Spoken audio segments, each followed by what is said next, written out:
Okay, so in this video we're going to be looking at a bullion knot. I know this is particularly a stitch that a lot of people have said that they struggle with, so I wanted to sort of talk through quite slowly on how we actually do it. As you can see, this is a piece that I've used to try a chain stitch, so if I'm carrying on in the same line, for a bullion I've just anchored the thread in place. I'm using about 4 strands of DMC cotton here, which is going to give you quite a nice raised bullion. So once you've got your thread on the right side of the fabric, you want to mark roughly how long you want the bullion knot to be. So if I want it to be about there, I want to go back down. I want to pull just so that I've got a nice loop still through.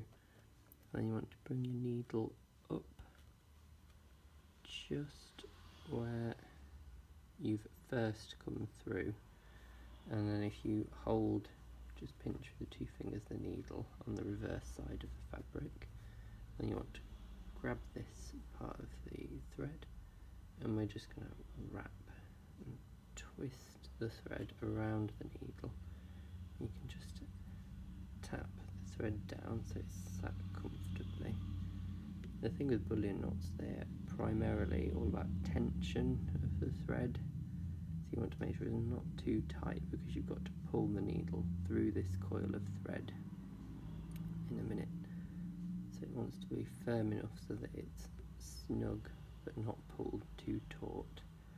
Okay, and what I've done there, I've coiled the thread so you want it to, so it's just a little bit longer than the gap between this part of the thread and that part.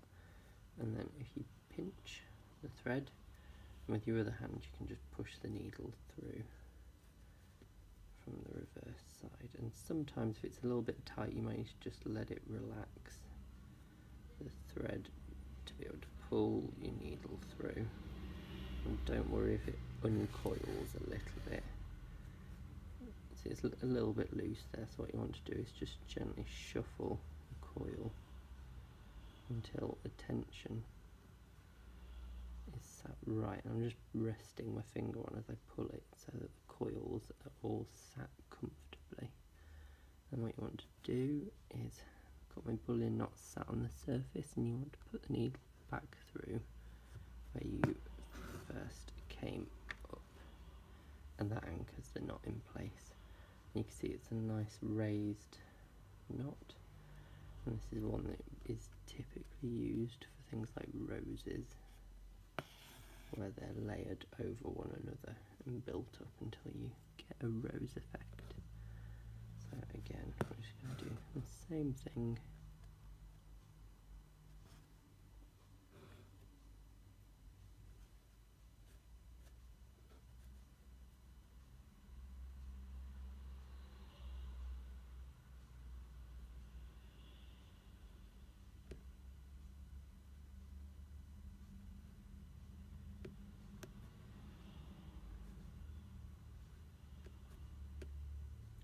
This is definitely the kind of knot that you really need some sort of stand like this or hoop frame, so that you have both hands free.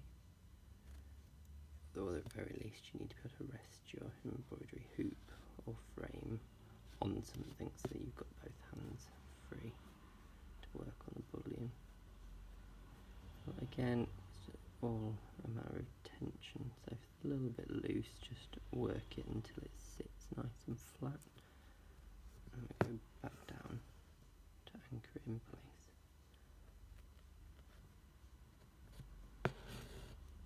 And they're not always going to look completely perfect. You can do a shorter one.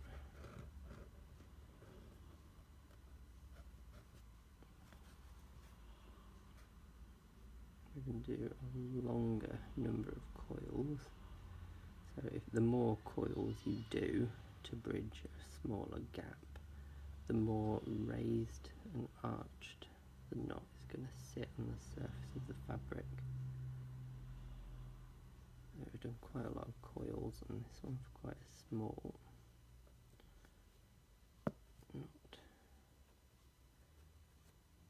Again, it's a little bit tight because I've got quite a lot of thread on the needle. You just need to wiggle and work it until comfortably through. And you're just lightly pinching to help the bullion sit flat. And then you anchor it in place and you've got a really nice raised bullion knot there.